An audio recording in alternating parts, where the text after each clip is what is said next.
Ladies and gentlemen, boys and girls of all ages, we come together again for episode 6 of the Saturday Sermon College Football Show. It is episode 6, right? Dude, I have no idea at It's this point. technically it's 5 because you did the solo by yourself last week. But yeah, man, it's week 5 of college football coming up this weekend. Super excited about that. Super pumped up about that. Had a fun week 4. But the first question that we start every single episode with is Nick Reichert. What did we do this weekend? What'd you do? Pretty sure I watched football. That's it. Um, no. Well, yeah, no. Well, so here's what happened. I was originally gonna just go home, watch the games on my own, and then, do something a little bit later on. Um, Brooke wanted to go to Italian Fest, so next thing you know, the guys started hitting me up, and they're like, "Hey, we'll be over in just a bit." I'm like, "Why?" So I'm hosting football next week, as I mentioned in our group, and I guess some guys got mixed up. So I ended up having some of the guys over to watch the games, and I'm doing the same thing this week. Sick invite, man. I appreciate that. You did get an invite, you piece of shit. A lot of fun. I always love when I get invited to watch football with the boys. But man, that's nice. I worked on Saturday. Great time. I actually worked until about 1:30, so I missed the first half of a lot of the early games, which kind of sucked. But I did get back in time to see my upset of the week in full effect with JMU beating the Tar out of North Carolina. Got to barbecue some ribs, got to watch some more ball, and went to bed at like 3 in the morning. It was wild. I don't even know why I stayed up that late. I think I stayed up and listened to Rocky Top on repeat for about 45 minutes to an hour and just marched around the garage, singing the words every single word to the song. Super happy that Tennessee beat Oklahoma. But we'll get into that here in a little bit. But Nick, is there anything you want to add about Week 4 before we jump into the recaps? No, so I mean, like I said in the solo last week, it was really like a litmus test week. Like you really are starting to see what some of these teams are about. You're starting to get into the nitty-gritty of the schedule. A lot of these pushover games, unless you're in the SEC for most of those teams, has been done. So now you're really starting to see what some of these teams are about. You got to see that with Michigan and USC. Tennessee was another one of those teams. I think Oklahoma was a much better test than NC State. You started seeing that across the board with a lot of these teams, Utah and Oklahoma. So it was a fun week. You had some really competitive football games, and it's only going to get more competitive from here on out. Yeah, and talk about competitive and talk about the nitty gritty. Nick, I'll tell you what, we went fishing in the dark this weekend at the USC Michigan game. The final score was 27-24 Michigan. Honestly, did Michigan actually complete a meaningful pass the entire game? If I told you the number of passing yards that Mr. Alex Orji had that game, you would think I'm talking about a game from 1947. Ooh. 32 passing yards Let's not mention that for was on Alex Orji. 7 completions as well. He was 7 for 12 for 32 passing yards. That's like not even 1A, no, IHSA football statistics. Like those kids in the farm towns are slinging the ball more than that now. Yeah, and I think honestly, it's kind of a shame. To be fair with you, you have Davis Warren Davis. Two last names. First name, last name. He can throw the ball a little bit, but he's not a good quarterback. And then you have Alex Orji come in and he wins a pretty good game with not even completing a ball, or not even really completing passes. And the crazy part about it is if they're just going to run the ball by committee, they're going to stick to that the full season long, and it's They worked. have It to. I mean, worked they for have him. no choice. It They literally have no worked for him this choice. week. But one of the things I will take away from this game is that it's official. Donovan Edwards, he might have played well this weekend, but he's the number 2 back in Michigan. Who Mullings, would have thought? Mullings. Cover athlete. Well, you got to think about this though, and I've heard this on a few other podcasts. Um, Michigan always has a backup running back that somehow ends up better or as good as the starting running back during the season. I mean, think about Edwards last year with Corum. They always have a number 2 guy that's really good in the wings, and for some reason, Edwards just didn't want to take the helm when it was given to him this season, and it's kind of a shame. I mean, Mullings, 17 carries, 159 yards, 2 touchdowns with a 63-yard gash. Edwards wasn't too shabby either. 14 carries, 75 yards rushing with 1 touchdown, and he had a 41-yard rush in there. And to be honest with you, I mean, Orji didn't run the ball too bad for a quarterback. He had 13 carries, 43 yards, didn't have any touchdowns. But Michigan, if you're just going to run the ball, use everybody on your roster to run the ball as much as possible if you're going to win games, right? Line up in the wing T, double tight, and say, we're going to run the football down your throat. Please do something to stop it because, quite honestly, we don't have anything else we can do. I mean, and they're showing that. But talk about, people not having stuff to do. Lincoln Riley, I was very high on Lincoln Riley this year as a head coach and last year as a head coach and his time in Oklahoma as a head coach. And Lincoln Riley's just not a good head coach. He's a quarterback maker. He does a really good job at building quarterbacks up. I said I'd rather have Lincoln Riley over Brian Kelly. At this point, I'd rather have neither of them. I'd rather, go hire Dino Babers back as a head coach than have either of these guys. Lincoln Riley made some really questionable decisions that game. I think personally he should move on to another system and he should just jump in as an OC somewhere. Or I think he should move up to the NFL and be a quarterback coach. I don't think he's going to be, I've changed my opinion on him, especially after watching this week with a lot of questionable calls. And throughout the season he's had a lot of questionable calls. But, he should just stick to being a coordinator. Would you agree, Nick? Look, I am one of those guys that leans along the side of like, what caliber are we putting these guys in? Because end of the day, he's still a better head coach than a lot of guys in college football.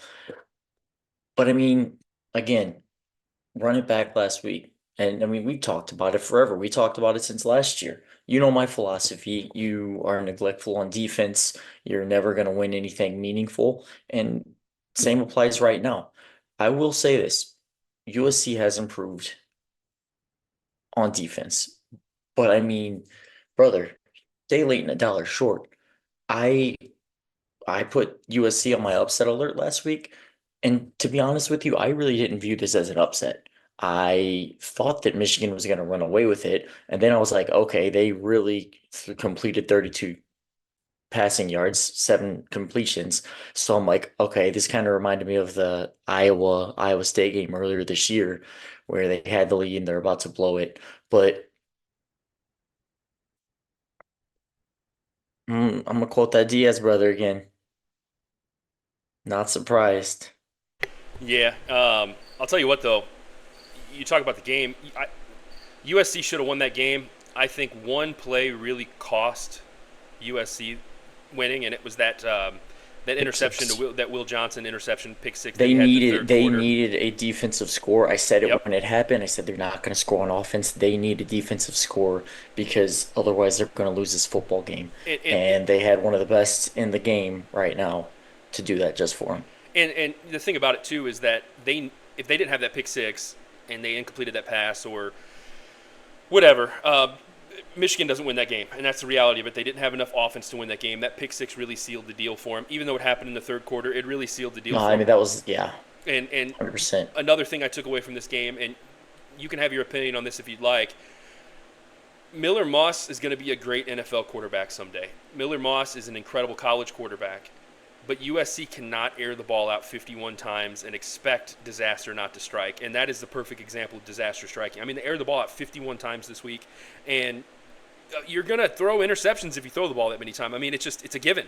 You air the Well, ball and out then that he's much, gonna you're, he's you're going gonna to have get you're going to have guys like Will Johnson that are going to sit and read, and they're going to pick that ball off. And I mean, Will Johnson's a first-round draft pick. I don't care how he performs this year. He's a first, yeah. early, second-round draft pick this year, and you can't do that. You really can't do that against stout corners. And what did they do? They threw the ball 51 times, threw a pick six. I'm surprised there wasn't more interceptions thrown that Well, game, and that's what and lost them not the game. only can you not throw the ball and expect good defensive backs to make plays, or you can't throw the ball that many times. The more you're making that kid drop back against a stout front like Michigan, the more he's going to get hit. Now they got bailed out because that big boy was rumbling, stumbling, bumbling, and decided to drop the football. But I mean, man, like, yeah, I mean, the more that kid drops back without a balanced attack, they're in trouble. Um, but exactly what happened in that game is how I thought. USC is going to go in and they are not going to be physical enough to beat a top of the line Big Ten program. And They made a lot of adjustments in the second half, and I'll tip my cap to them. But they literally gave up a game-winning drive off of running the football. That nobody was slinging it downfield. They weren't getting diced up by a quarterback. They ran the ball down their throat and then 63-yard gash to put them in range. You don't want to know something that I thought was incredibly stupid was on third down. Why in the hell do you run a play action and throw the football? I kind of wanted them to lose solely for that. I'm like, what the fuck are you? That that reminded me of the Super Bowl with Marshawn Lynch and you throw the ball. Like what you know exactly what's gonna happen. I if I'm Michigan, I'm saying, hey, I'm running the football here. Do something about it to stop it. Yeah. Stupid play. Overall, I think the last thing I'll say about both teams is this. USC's kind of where I thought they were. Hmm. Um, it may take some more time. I don't know. For all I know, Penn State can go up there. They could be significantly better. Penn State could suck by then, and we can realize that a lot of things can happen. But they just their physicality, their lack of physicality, and playing in the trenches, Big Ten football is an issue. And with Michigan, they can only get so far with what they have offensively. You cannot be one dimensional against teams that are just as physical as you. Well, did Bear Alexander today, D tackle from USC, did he decide he was going to redshirt the rest of the year and hit the portal? It, I I'm, didn't see that. yeah, I'm pretty sure. Hold on. USC Trojans are set to lose some depth on their defensive line as defensive tackle Bear Alexander is reportedly set to redshirt the rest of the season and pursue the portal. This is And I don't think it's NIL this is an related. I don't think epidemic. it's NIL related. I think it's more of they lost that game in a game they shouldn't have lost, and I think that's why he did it.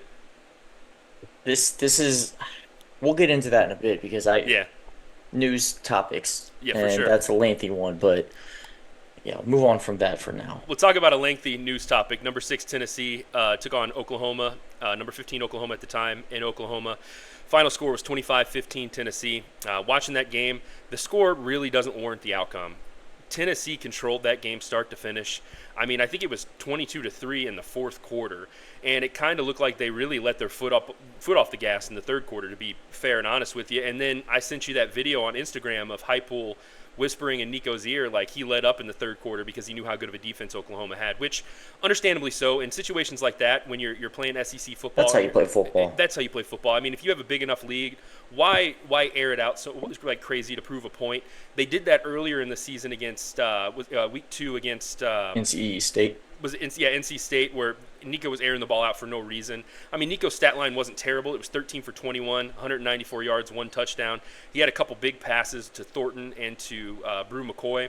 But honestly, both backs for Tennessee really carried the load for that team, as we kind of thought they would. Bishop and Sampson, between the two of them, they had 40 carries apiece, or I 40 mean, carries total. that's Excuse me. team football. It's That's team team football, football. and like it shows what kind of team they are, And you know. a couple of my takeaways from this game is number one, Tennessee is the real deal. Tennessee is going to be able to compete with everyone in the SEC. I think their toughest game that they'll play will be in the SEC championship. If I'm being fair and honest, I think they're going to sneak one on one of these top teams, and they're going to end up meeting that same team in the SEC championship, and have a tough one. But my takeaways is Tennessee's a great team, great stout team all the way around. As I said a couple weeks ago, I said last week in the unreleased episode because of the fact that we had audio issues that Tennessee was one of the most complete teams. Them in Texas, but Jackson Arnold is probably one of the worst college starting quarterbacks. He's horrible.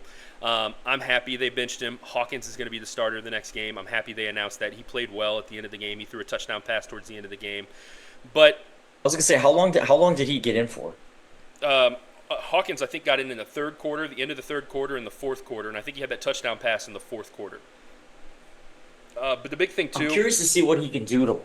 I'm curious to see what he can do to bolster that offense. I mean, their defense is solid. I'm really left wondering like where do they go from here with yeah, their schedule? and They, it's weird to me that Venables came in and he did do an incredible job at taking a team that didn't have a great defense and building a defense up. An incredible job. You can't complain about that. I said that from the jump. But you took a team that had an incredible offense and you run your starting quarterback out of town.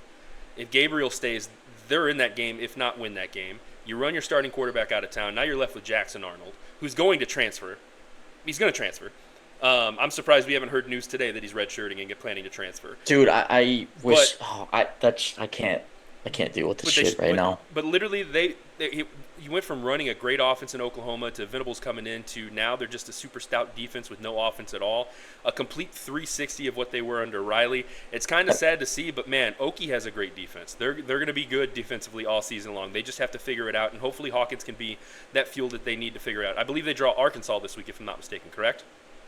You, I think, yeah, because because Ole Miss has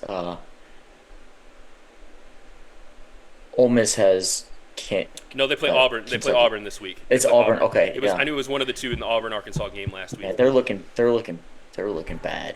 But I mean, Coaching. I just, it's awful. Like Hugh Freeze is a guy that I'm like, he could really be sneaky, and he landed some pretty good recruits. I figured he'd sneak one in on somebody, but he's given me zero reason to think that up to this point. They're Agreed. bad. Agreed. But what's your thoughts on this Tennessee Okie game before we move on? Yeah, man. I mean, just I second what you said. Like Tennessee is a true national title contender. Um, my biggest thing going in, it was a question mark. It wasn't even me doubting his ability, but just being a young kid. I mean, they're just getting started in SEC play, so I'm still wanting to see what goes, how it goes down with him. But the thing is, they don't need to lean on him, and that's huge for the long term of this season. They don't need to put the game in the hands of this freshman. You know what I mean? Like they are a complete team, and that can take so much of a load off of a young kid and let him play a lot more freely. And I think that's very dangerous, on the off the stretch. Yeah, and taking the load off of a young kid, I'll tell you who didn't do that this week. Number 12, Utah, and number 14, Oklahoma State. Man, when I tell you I was so excited about the AARP Retirement Bowl between Bowman and Cam Rising, and it didn't happen. Man. Cam was literally a pregame scrap. So, man, we got Isaac Wilson, a very young Wilson brother. The kid is super green. The kid shows You flashes took of the being words out of my excellent, mouth. but he is still really green. It's awesome that he has an opportunity to play behind a guy who's been there for 38 years like Cam Rising. But, this weekend, And he's playing behind an NFL vet yeah, age. that's still in college. Probably making more money than he's going to make in the NFL right now in college. But, Isaac Wilson, 17 for 29, 207 yards, 1 touchdown, 2 interceptions. I mean, he had an interception in the first and second quarter, but he played really well in the second half, in my opinion. Micah Bernard was Utah's offense. He had 25 rushes, 182 yards with 0 touchdowns. But kicker Cole Becker, he covered the bulk of the points. I mean, the kid was like 3 for 4 in field goals, scored a lot with his leg.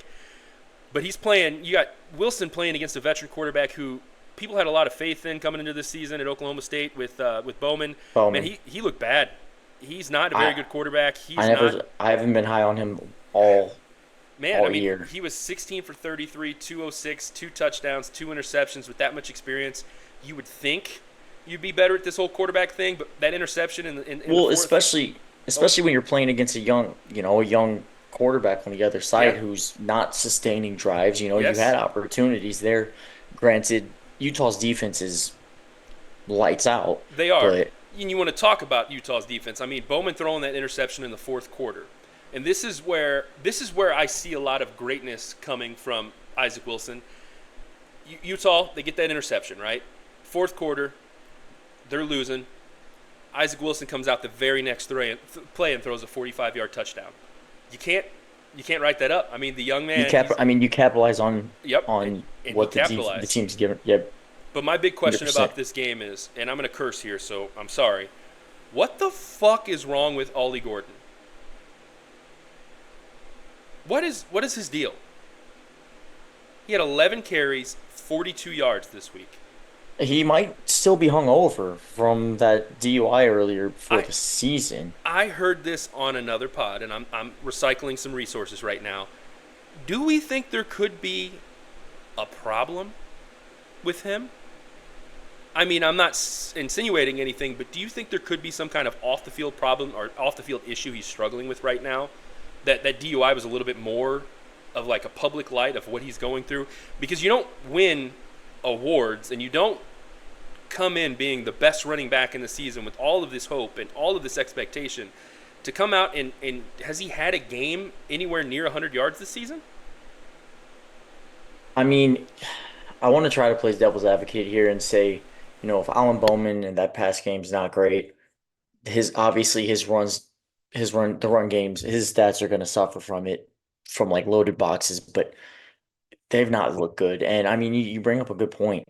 I could very well see that from a Gundy football team to where that's, a little bit, they're not given the whole story, he's gonna play ball. But I mean, you never know, man. You never know because we also thought that Donovan Edwards would be a premier back this season, and you haven't seen it from him either. Yeah, but there's levels to this, and Donovan Edwards was a backup last year. Ollie Gordon, he was a star. I mean, he was a college star. He was, a lot of people had him 1A, 1B in the draft coming into after this season with Ashton G and even Gordon is. Not up to this point. I mean, I don't even see Gordon going in the top 3 rounds, and I'm just being fair and honest with you. I see him having fourth round talent right now if he doesn't change it up, and I think this week is a week that he has to come out and play, or they're going to lose the game. I could easily see. Oh, they are dogs in this yes, they are. this game, which that's just a side note. That's what's hilarious about college football is because BYU goes and spanks K-State, The tar and out of him. BYU is and Baylor lost to Colorado. Baylor's favorited over BYU, and K-State, who got smoked, is favorite over Oklahoma State, who played probably the best team in the Big Ten, or in I'm sorry, in the uh, Big 12. Granted, Yep. they had a backup quarterback, but yeah, no, college football math. College football math is crazy. We'll get into that game here in a bit, but I could easily see this game being the rematch of the title game in the Big 12 this year. Yeah, Oklahoma and State, so Utah. yeah, I can't remember if I said it on the unrecorded or the solo when I did, but I said that I don't think that the outcome of the game changes whether Cam plays or Cam does not play. And sure enough, I mean, I think it's clear who the best team in the Big 12 is. I hope Cam is okay and gets in and plays. I disagree. Iowa Iowa State. There's one other team that's floating maybe around the right second now. best. There's one other team that's floating around right now that I think's defense is so phenomenal, and I think just team in general is incredible. That I think that could be another title game, Utah versus Iowa State. And we said in the unreleased podcast, or the unreleased episode when we did the Big 12 preview, that Iowa State could be a sneaky one if they could figure out their offense, and they have figured out their offense this year. So Iowa State is still, I think they're 1A, 1B with Utah right now, but I think someone's going to slip something into where OK State finds a way to get into that title game. I truly believe that. Gundy's not going to let his team get out. So, but no, last thing for you. Last game that we're going to cover, we're going to transition here quickly is the number 24 Illinois at number 22 Nebraska, the Friday night game. Illinois lost 31 to 24, or excuse me, Nebraska lost 31 to 24 to Illinois. Is Illinois OT. is Illinois a hype killer? They killed Kansas's hype. They killed Nebraska's immediate hype. Now there's still hype around Nebraska, but they killed their immediate hype going 7-0 leading into that Ohio It State dulled it a game. lot. Let's just put it that way. I agree. If these teams play, and I told you this, after the game, if these teams play 10 times, these are such even teams that they'll both be The 5 and stats 5 were at the end of uncanny. it. Yeah, they're going to be 5 and 5. I mean, one's going to win, the next one's going to win. Beautiful game, great way to start off. That was yeah. Great way to start off the week and to praise the college football god. But I'll tell you what was the big game changer in this for me. It was that fluke interception by Torrey Cox in the end zone that really changed the momentum. I understand how it was an interception. I understand why it was a touchback. But if that receiver holds on to that ball, we're looking at a different game. We're not even going into overtime at that point. I mean, you talk about game of inches. That's one of them. But that last drive that Dylan Raiola overthrew that tight end. I mean that shuts the door on Illinois, and it very well should have been completion. But it's one of those moments too where you realize this kid is a talent, but he's still a freshman. You know what I mean? And he did play lights out all game. Oh, he But did. When He it did. matters the most, just like we said about Isaac Wilson, he's super green still.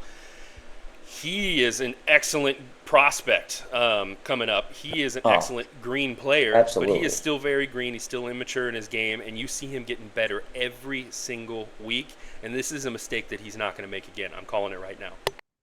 Well, so yes, those stats were very, very equal throughout the course of the game. But that full second half, you were watching it, and U of I had the momentum the whole time. They were the better team in the second half. And I'm impressed with two things. That offense played, and Luke Altmaier managed that game incredibly. That kid is efficient. He's safe with the football up to this point. Not the same kid we saw last year against Penn State when he threw four picks.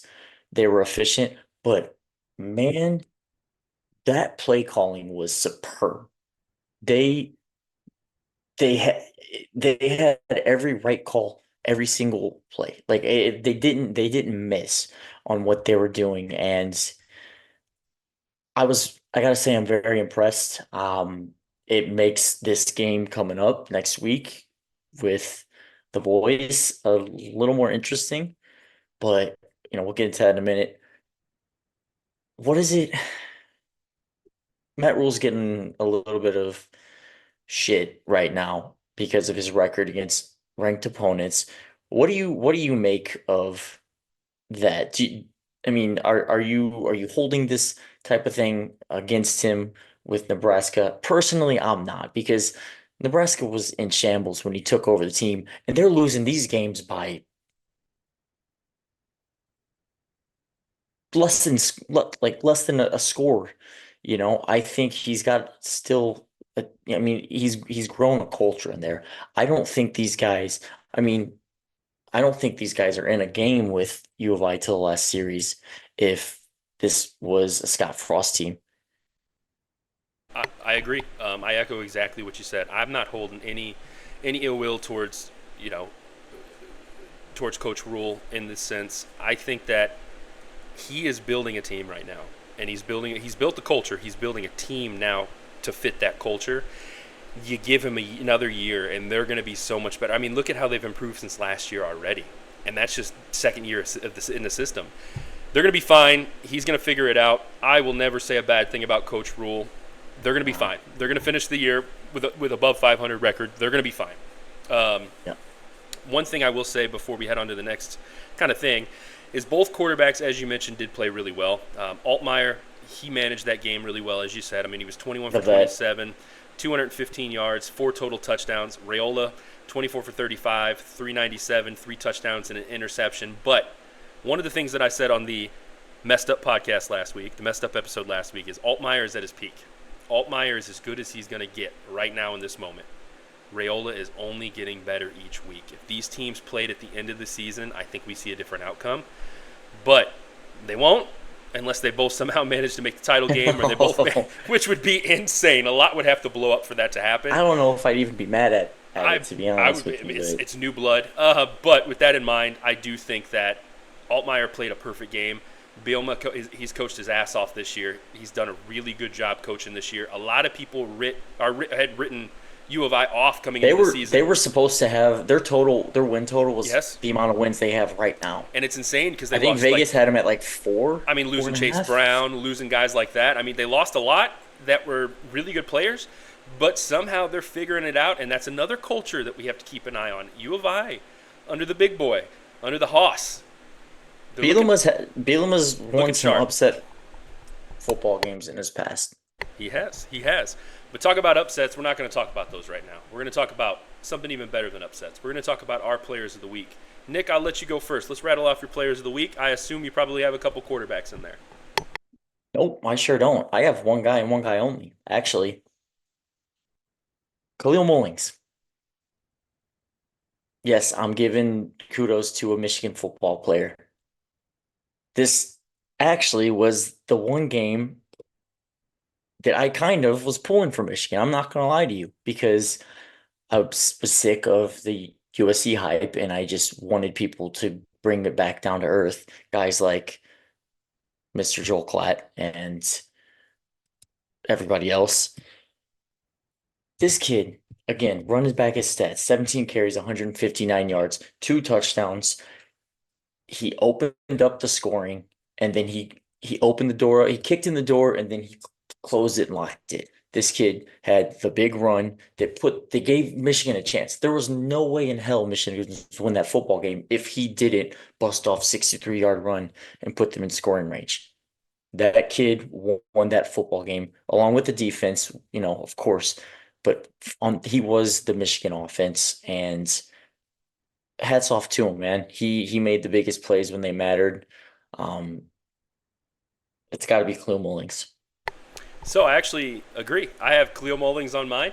Everything that you just said is exactly what I have written down. Kid has solidified himself as the number one running back in Michigan. He has all season, but I think this game, playing a ranked opponent, I think really is what set him to that running back one role. I think you're going to see him have more carries as the season goes on because they know they can trust him, and we're figuring out their identity is run the ball until we can't run the ball anymore, and then run it some more.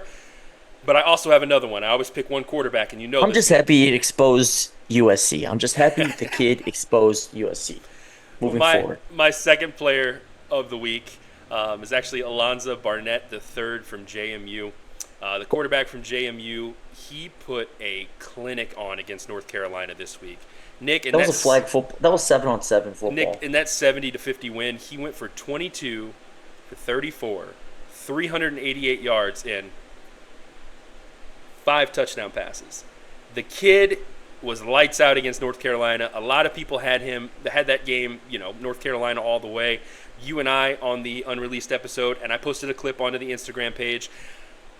We kind of disagree because Max Johnson's hurt. I think the game's different with a better quarterback in there, but God I bless. mean, yeah, because they that game was bizarre. It was high scoring in the first quarter. I think it was like 21-21 or 21-24. So the scoring was already happening. But then Yep. JMU picked off. I think they had a couple picks, pick six maybe. They busted the game open, and it was all downhill from there. Um, that's You said what?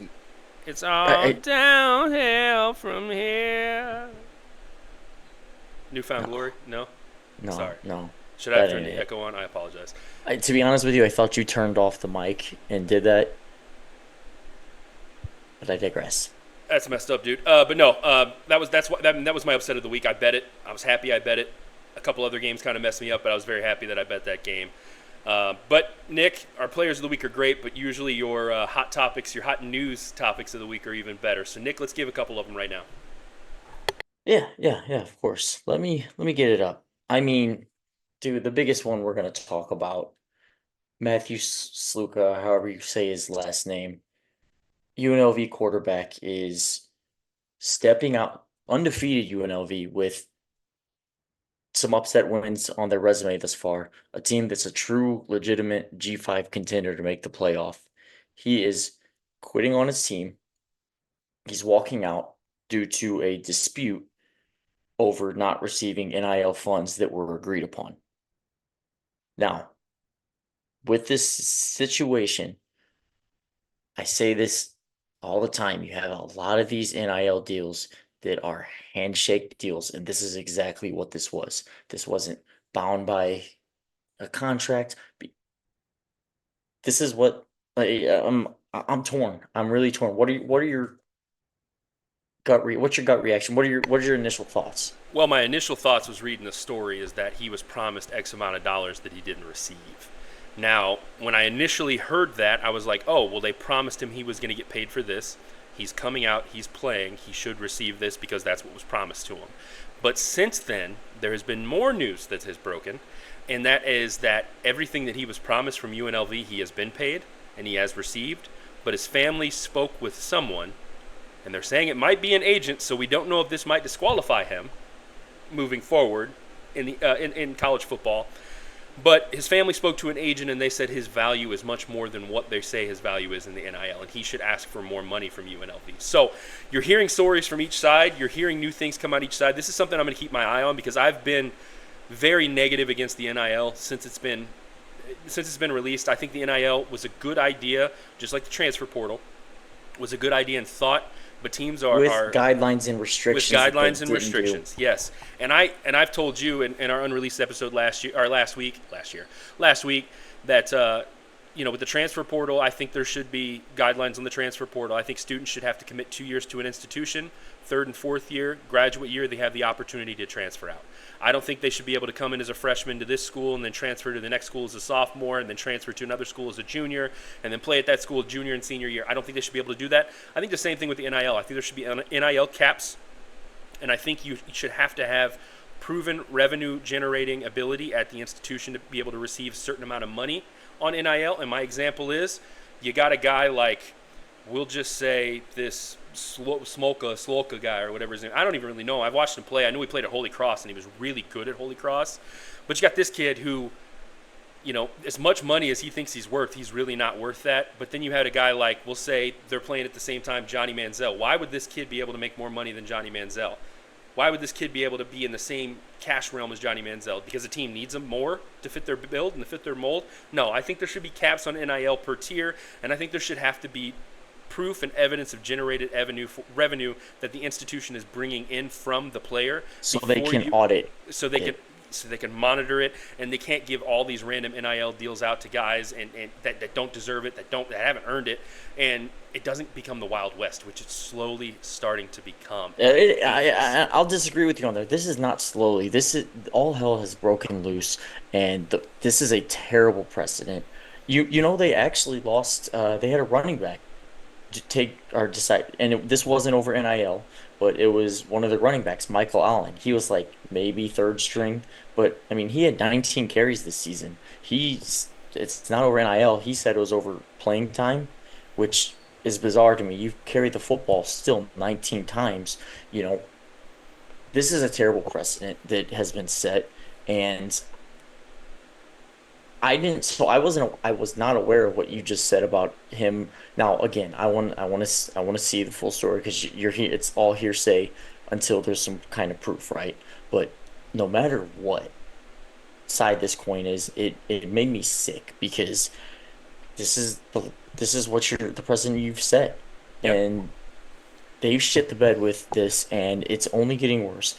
You have these hotshot agents coming in and filling up the heads of these kids who, I mean, they're kids. These are literally kids. And then, unfortunately, a lot of their parents aren't great advisors either. You've coached football, you've seen it firsthand. So end of the day, what's happening? You got these guys taking advantage of these kids, putting this, and it's ruining futures. This kid, if this is true, shame on him, shame on his family, shame on his agent.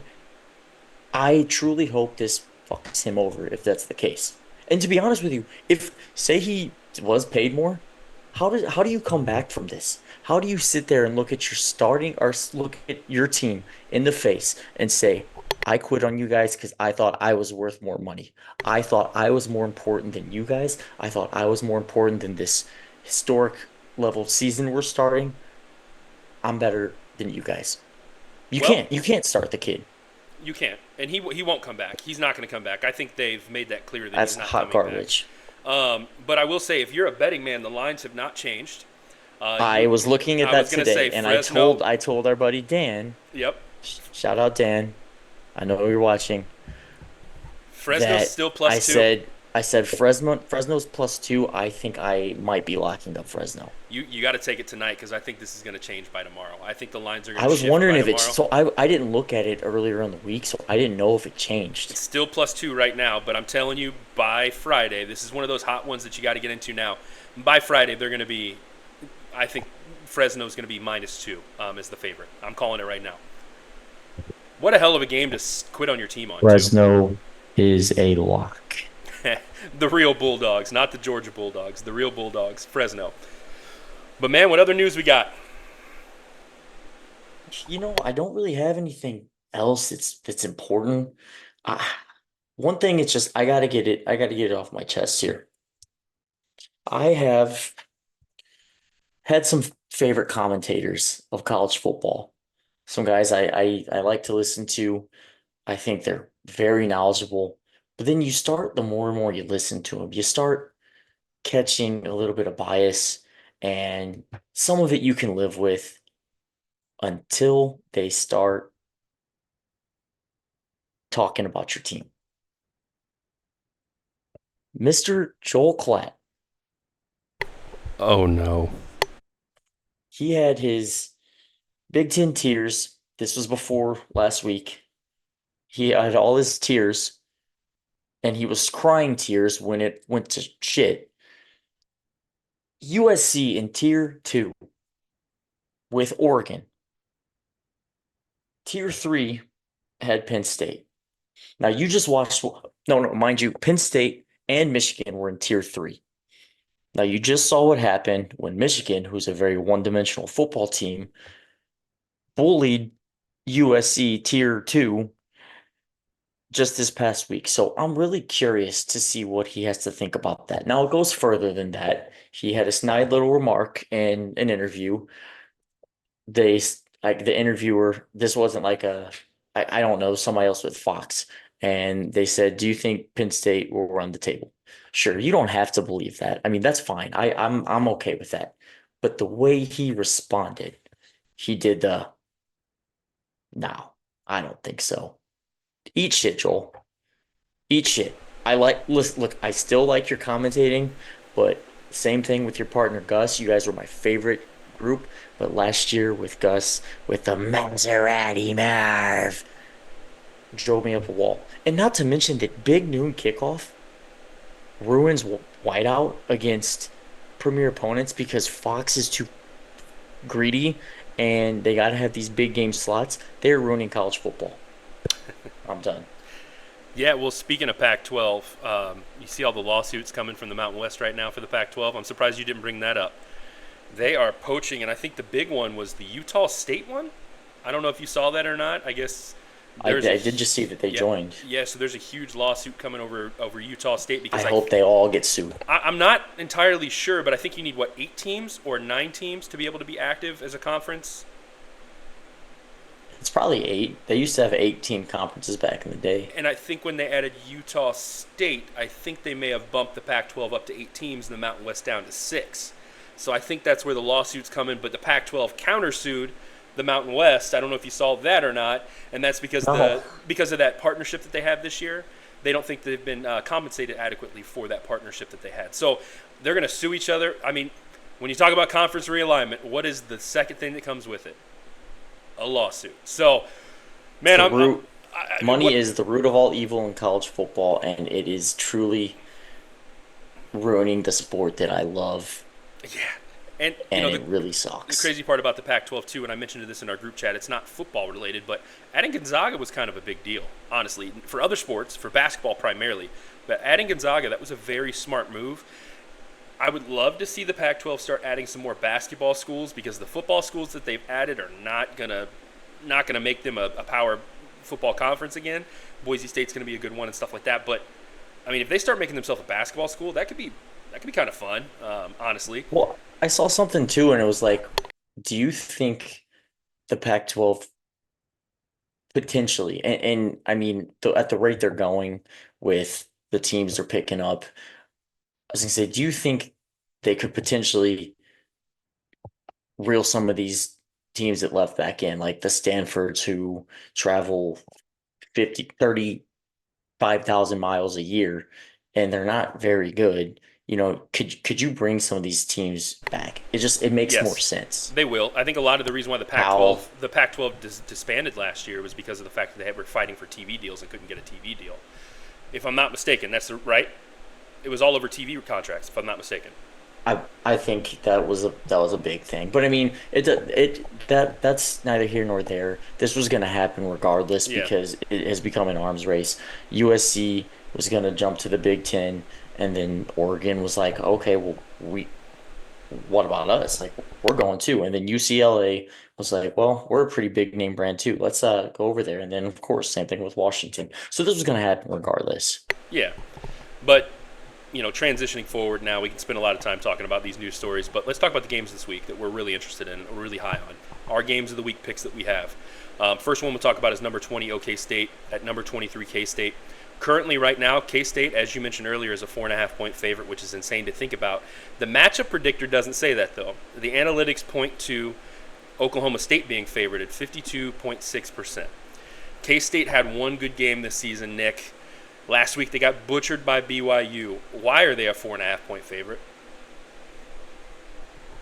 I'm gonna call back on what you said about Mr. Ali Gordon. Maybe Vegas knows something we don't know.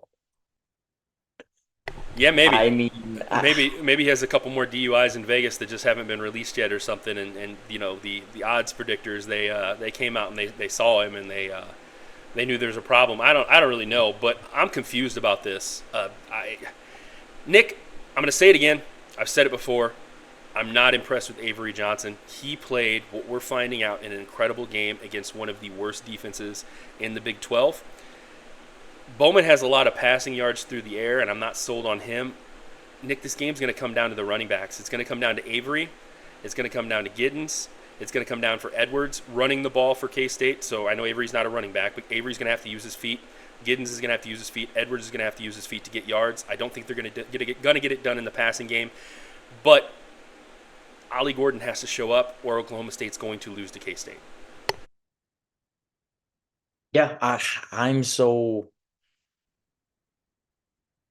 torn. I'm torn on K-State just because they have so many solid pieces. They're so well coached. They have a defense that's supposed to be able to play football. They have a dynamic quarterback with two solid running backs. There's no reason for them to do what they did. Now, I put them on my upset alert, and I think the reason I did that is because the way I view these things is like there's levels, okay? You have teams that are good. You have teams that are contenders or like teetering, and then you have like the elite. When you're a good team and you're going trying to make that jump, you lay an egg against a team that's not great, right? When you hit that next level, you don't lose those games that you're not supposed to lose. And I think that K-State is like teetering on that, like, could they be in contention or are they just a good team? I think they're on that higher level of being a good team, but they're liable to go lay an egg, and maybe they're lower on that level than I thought because they didn't just lay an egg, they got their shit kicked in. And the big difference in this game than last week was Avery Johnson didn't play well this week. And I don't think Dude, he's, I told you and Pro was a weird place to play, and I can't explain it, but But you're brother, right. coming into this season, I told you this. I do think Will Howard would be a better option for him. I still believe that. I feel strongly about that. Avery Johnson, he's a young man, right? Young guy. I think he can be good, and he's showing flashes of being good. But I don't think he's that good of a quarterback. I think he's a very athletic player that plays in the quarterback position that can make some throws. I think he's a former baseball player, so you know he's going to be able to make some throws. But I think they want to rely on his feet too much, and I don't think he's that good. I don't think he's going to have a good week this week. To be honest with you, I think they're going to rely on Giddens a lot, that running back, and then Edwards, the transfer running back they have. But I'm taking Oklahoma State money line this game, Nick. I think Oklahoma State's got enough to pull out the win this week. I think they're going to win the game this week. Nick, what do you got? What are you taking? I'm staying away from it as of right now. I'm really torn. I can see a world like I'm leaning Oklahoma State just because of what had just happened, but I don't know if I'm ready to sell the K-State stock yet. Something to note too about Avery is he's a he's a first year guy too. I mean, he's a first year starting quarterback as well. You look at sometimes with Aller, people were like last season, they're like he's not, and he still gets shitted on for casuals who don't really watch much. But I mean, just the progression from a first year to second year with some of these players, a lot can happen. I'm not ready to sell my stock just yet, so I'll probably stay away from this one as far as betting goes. I had a good week last week, so I'm not trying to ruin that on something I'm not pretty confident about. Well, brother, you mentioned a name there that we're going to transition into now. Number 19, Illinois. At number 9, Penn State. You mentioned Drew Aller. He's got to play well this weekend to win this game. I think Penn State's got enough to win this game. But Nick, if you would have told me preseason that a game that I am so excited for was going to be the Fighting Illini versus the Penn State Nittany Lions, I would have told you you're full of shit. Correct? I literally told you there was rumblings that the whiteout game could be against Illinois, and I said I don't want the game against Illinois. Like, what are we doing here? Like that's so underwhelming. Now it looks a lot different. I It agree. it truly does. I I still have visions of 9 overtimes with our starting quarterback, Drew Aller, or not Drew Aller, but Sean Clifford was injured. That season had gone to complete shit at that point. We couldn't score to save our lives. So that in mind, it's that like when you're watching a game or you're thinking about a game with the blinders of your own team on, Yep. if you're not if you're not like if you're smart and if you're Hmm. really deeply invested in a team, you see the bad, scary things, and that's what I got here. I think there's a couple things that my keys to this game that I think are pivotal. Penn State has a couple key injuries right now. I don't know if you saw. KJ Winston might be out for the season. He was a preseason All-American safety, and he is one of those guys that a lot of people think may be the best safety in the country. Losing him hurts. Now, that is probably our deepest position on defense is safety, but that you're still needing a rotational guy who's young. You also have an injury from Dom DeLuca, one of our linebackers, solid guy. That is a little bit more thin of a position. Once you moved Abdul Carter to defensive line, you got to keep him. I mean, you want to keep him there. You don't want to have to move him back to linebacker. So again, young kids are going to have to get in and play. Um, with the way that offense ran last week against or with U of I, it does make me a little nervous. I think Bielema's a great coach. I think what his offensive coordinator did schemed things up really well. I'm worried about confusion with some of these trying to take advantage of some of these younger guys. Um, if U of I wants to win this football game, they have to keep Penn State's offense off the field. And that is insane to think, knowing what we watched last year. But I think that overall, Penn State's offense, they're rolling. Tyler Warren, I think, is the best tight end in the nation. Call me biased, but I think if you look on a national level, you're going to see a lot of the same talk. The kid is very dynamic. He threw a touchdown pass last year. He had a 15-yard rush last week. I'm sorry, he threw a touchdown pass last week, had a 15-yard rush last week, and I think he had like another 100-yard receiving performance. I just think that if that offense can get going, if that defense can get the Illini, if they can control that time of possession, I think this can easily be a rout. But they also have to get it done, and crazier things have happened. If you truly ask me what I think of this game, I think it's probably pretty close up until midway of the third quarter. I think Penn State can start making moves, and I think they probably pull away at that point. Well, I let you cook there, Nick.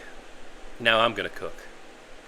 Nick, I actually agree. I'm not going to lie with you. I 100% agree.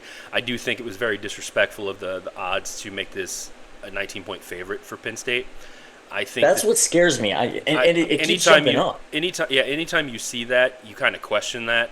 I don't think 19 points is what I would favor them by. I think I would give them 12 more realistically. I think 12 is an ideal number. I think if you bet 19, it's going to be a stretch.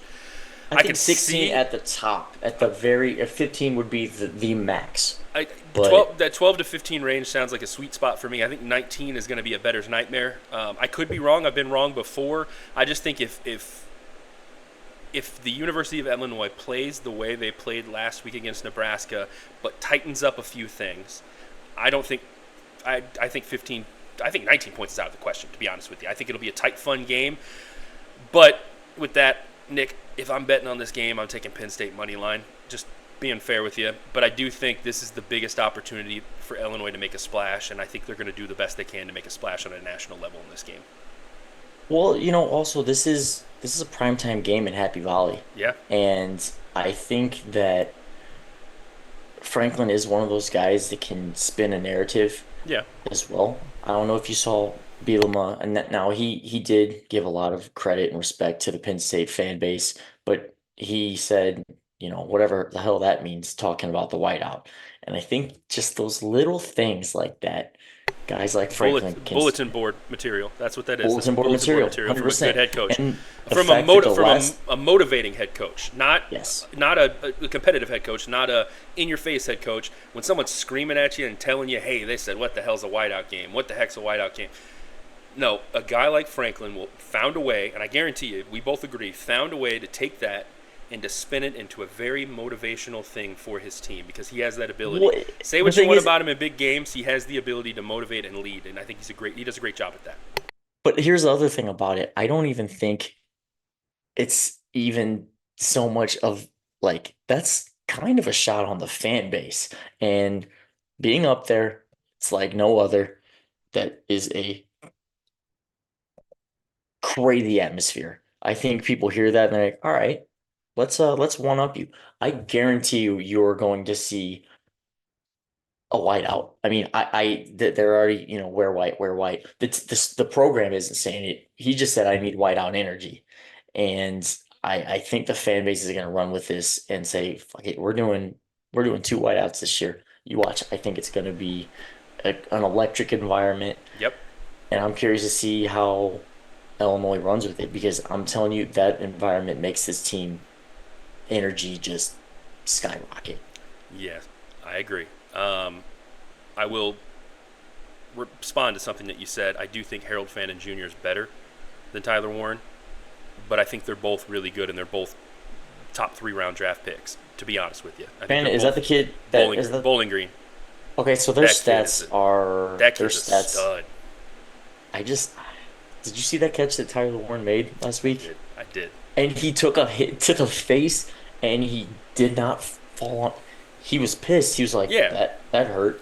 But I think Fannon's abilities will translate a little bit better to the NFL than Warren. I think Fannin plays more like a wide receiver. He plays more like he's more of a bigger athletic wide receiver than he well, the is thing about a the traditional thing tight about end. Tyler Warren is an excellent blocker. He's always been better than Theo Johnson and some of the Brenton Strange. He was the guy that could get dirty and down and dirty and block. He was a quarterback in high school actually, which is it's crazy to think, but so I mean he's an excellent blocker, but he's shown what he can do as a receiver too, which is I mean he's impressed me a ton this year. And He's great. we've talked about it. I said I think Yeah, he's one of the best kept secrets in college football, you and I were think you were it's very being high on put him on before the display. season started. We talked about it often, but you Mm. mentioned something strange. I got something that's really strange for you. Joey transition here, as always. 15 Louisville at 16 Notre Dame with this disrespectful line. Notre Dame is a 6.5 point favorite over Louisville. Notre It's a bit Dame high. has a 67.5% chance of beating Louisville, but Louisville's looked really good this year. They're so sneaky good. You don't talk about them. They have that edge rusher that's a stud. Was it Gallatin or whatever his name is, or the the defensive end that they have? Incredible. Yeah, yeah, yeah. It's like Gallatin or Gallatin or Gallatin Something or like something. that, Yeah, yeah. that kid is incredible. But man, why is Notre Dame this heavily of a favorite over Louisville, which It's the Louisville's same ranked higher? it's Louisville's the played same better. reason they were fifth on the AP poll before Northern Illinois beat them. I If just I think Louisville is that same level, like that tier, like they're a good football program. I don't know if they have it in them to go in and on the road and beat a good blue blood program right now. I hope I'm wrong because again, I mean, you know how we feel about Notre Dame, and I like Louisville. I want another team that can contend in the ACC. I think the PFI or whatever one of them had them as like a 33% chance of making the ACC title, which is, that's high all things considered. Um, I'm not, well, I'd be nervous about Bennett, but I do think -6 is high. six, -7. I think yeah, it's 6.5. six and Yeah, a half. so Yeah. 7. Yeah. But the thing about it is this game doesn't count, right? Towards conference playoffs because Notre Dame is not in their conference, so this is a non-conference Oh game, no, correct? no, no, So, yeah, yeah. I I'm mean, just saying generally speaking, but I mean this can show you, if they can be a contender or not. side translation or transition real quick. You did mention the ACC title game. Clemson, I'm rebuying stock in Clemson right now. Everything we I said about told you Clemson I after week picked one, them. Clemson, Jesus Christ. Cade is playing football. Clemson's playing their tail off. They got embarrassed week one, and they're just firing on all cylinders. Don't be surprised if we see Miami Clemson in the ACC championship game. That's probably what I got my money on. Clemson's on fire right now. But back to this game. If I'm betting anything on this game, I would either bet Notre Dame money line or I would take the Louisville plus 6.5. I think this game's going to be much closer. I think this game's going to be much grittier than that. I think Louisville could sneak this away and sneak this for a win. If I'm playing safe, I'm taking that Notre Dame money line. But if I'm playing a little bit courageous and confident in Louisville, like I really am, I'm taking that plus 6.5 and hoping that they win the game. This is a game that could really just piss me off, and I could see I could see Notre Dame just blowing the doors off and just dog walking Louisville. I hope that doesn't happen, but I just get that kind of feeling that this is a game that could happen. And last but not least, Nick, I am so excited for Saturday. We have SEC championship football on Saturday prime Literally, time. we have number 2 Georgia at number 4 Alabama. Game of the week locked up in everyone's book. You can ask anybody in anywhere in the world that likes college football, and they're going to tell you, I'm tuning in to number 2 Georgia at number 4 Alabama. Game of the week, written all over it. UGA is actually only a 2-point favorite in this game, which after last year, losing 27-24 to Alabama, I kind of agree. I think both teams are similar teams to what they were last year, very similar to what they were last year. I think their seasons have kind of been similar as what they were last year as well. And the last time these two teams met, 27-24 Alabama with the win. Matchup predictor actually has Alabama as the favorite, 66% chance of winning the game, which I think is incredible to think about. So Ball game was in this is another Tuscaloosa. one. This is another discrepancy right here where you have Vegas saying one thing, matchup predictor and analytics saying the other. Nick, I don't think Kalen DeBoer has what Saban has. I do not think he has that dog in him. I don't think that team has the same dog in them. They are a great ball team. They are a playoff ball team. But I am actually going to take Georgia -2. Well, Nick, what's your thoughts about the game? Tell me how you're feeling. I think this has the potential to crown a Heisman frontrunner at this early in the season. I think there's huge opportunity for both guys in different ways. I mean, look, if the Tide beats Georgia, they have to play their best football. That means their quarterback has to play his best football. I think this is going to be a game where they're going to need to score over 25 points, maybe even 30, because, or, so if they win this football game, I think Milroe has a day. On the flip side, I think there are questions in the secondary of the Tide, and I think this is the ultimate week for Carson Beck to have a career game, have that defining moment in the history books of who Carson Beck is. This is a game that confirms all hype for him. I think there's going to be holes in that secondary that he is going to be able to expose, and it's his for the taking if he does it. Well, speaking of Carson Beck, found out a fun fact about him this week. Do you know who he is dating? No. Do you remember those twins that play basketball for the University of Miami, the Cavender twins? Cavender? Yeah. He's dating Hannah. No way. Why do you think he's got those full sleeves and stuff now? Yeah, bro. They are IG official. They're official like a referee with a whistle, my brother. Carson Beck he's balling, man. Hey, talent's talent. And those two beautiful souls, even though Carson Beck is a funny looking guy. I just wouldn't have expected them to date a guy that looks like Sid the Sloth with Carson tattoos. Beck.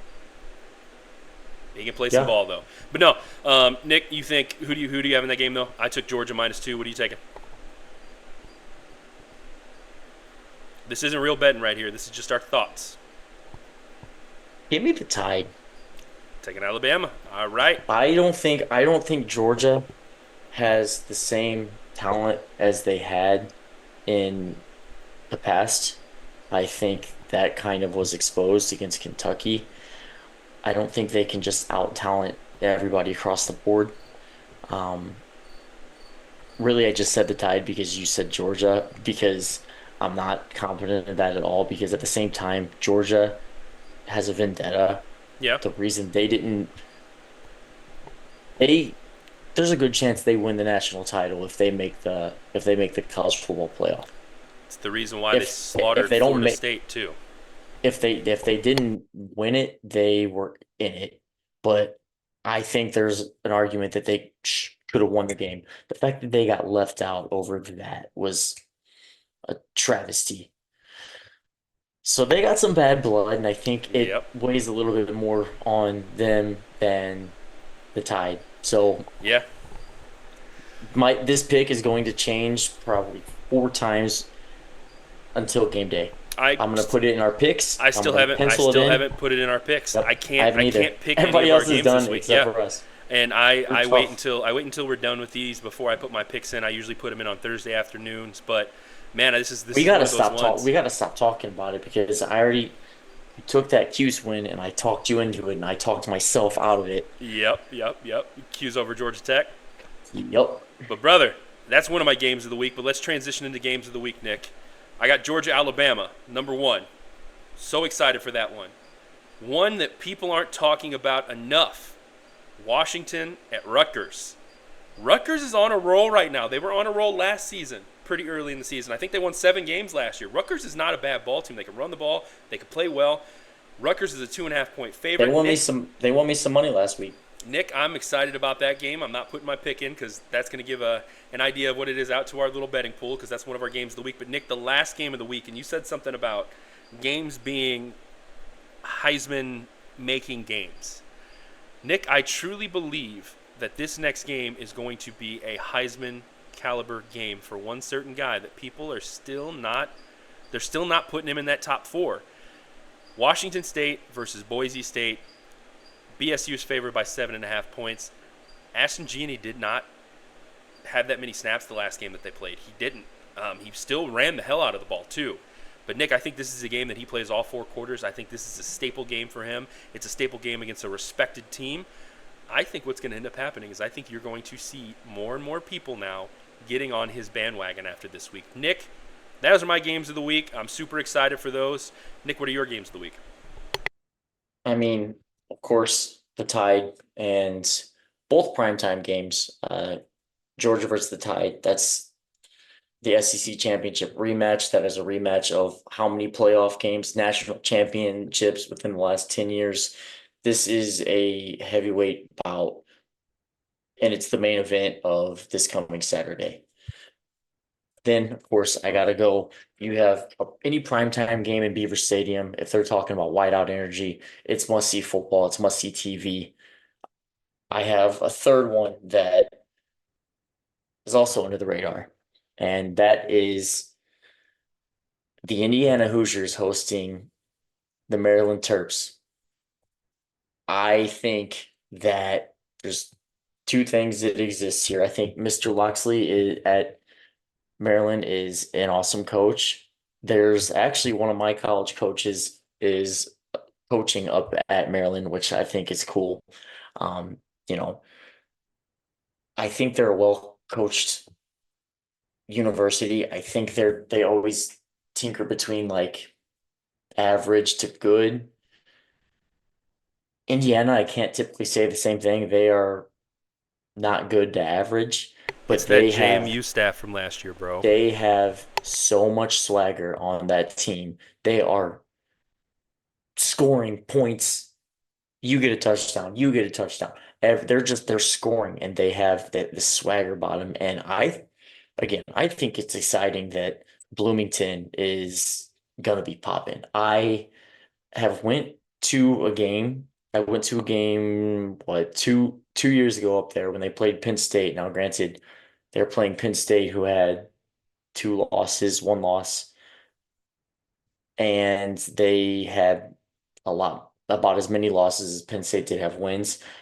It was very empty. It was underwhelming.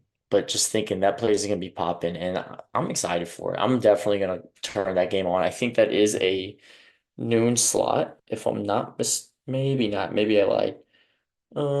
Let me see. That one is While you're looking it up, I did have that on my short list of games that I was going to add to games of the week picks for me, but I ended up only wanting to pick that's 11 three. a.m. That's going to be a Yeah, fun one. Maryland, 11 Maryland, a.m. Maryland's a good team, man. Um, that's going to be fun. You got any upset picks of the week? I don't have any upsets picked this week, but I do have one more game that I do want to add, and it's one that just like the game you just mentioned, it's one that I've thought about adding to it, and I kept pulling it off because this could also fall into toilet bowl game of the week category.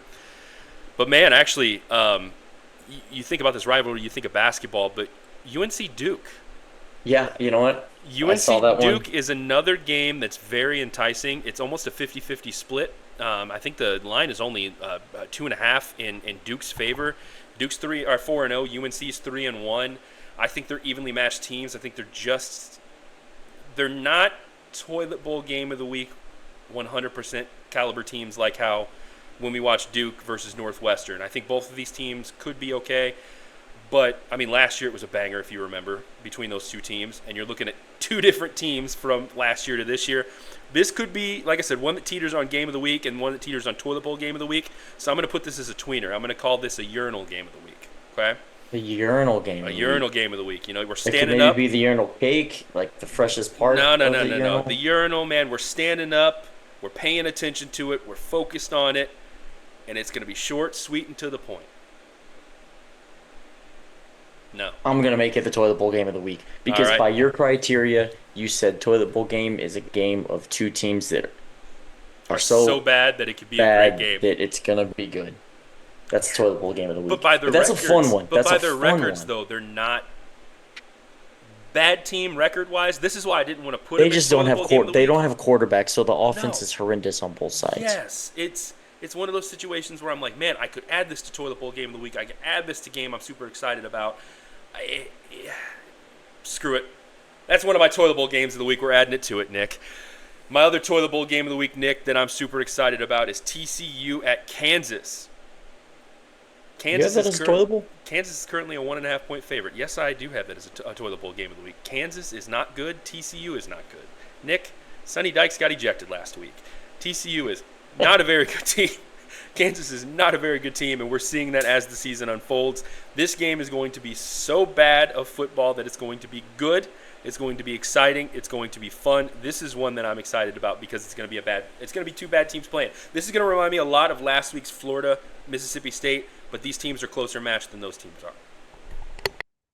And it's so weird because TCU, I thought like I mean they just had a banger with UCF. I thought that they were a decent football program, and then they just get mollywopped by SMU, who I'm not very high on. I think SMU's been pretty mid up to this point. Crazy to think, man. Crazy to think. So, brother, do you have any locks of the week? Do you have any toilet bowl games of the week? Let's hear it. I mean, I'm with you on the toilet bowl picks as far as locks.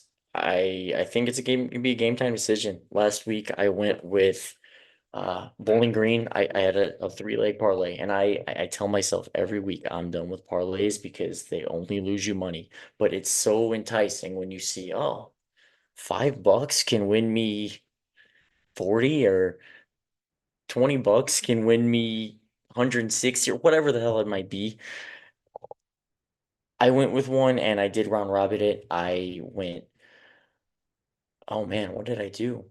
I had Bowling Green by the points. I had Rutgers money line, and I had one more.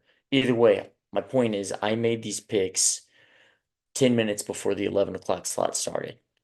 So and I started the week thinking I have nothing this week. I really don't feel good about anything.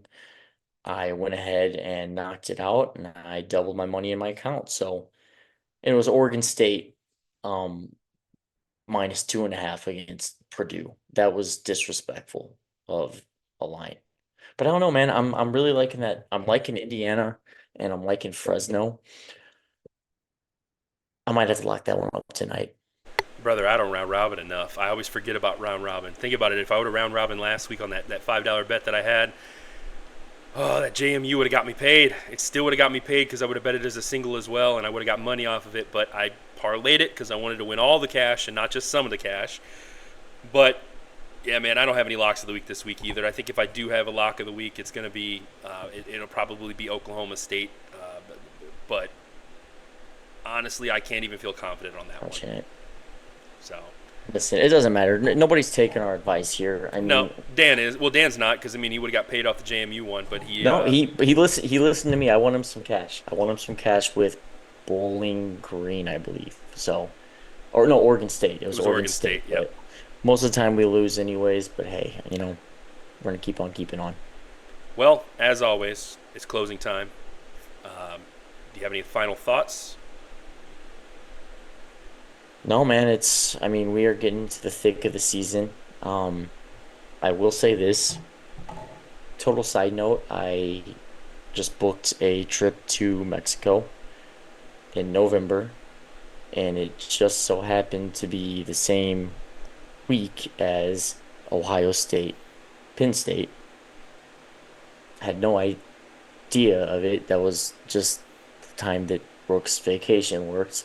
I don't know if that's a good thing or a bad thing. I don't know if it's going to ruin vacation if it goes south or if it's like going to put me in a better place because I'm on the beach and my team lost, or they win and I'm also on the beach. It could be the best day of my life.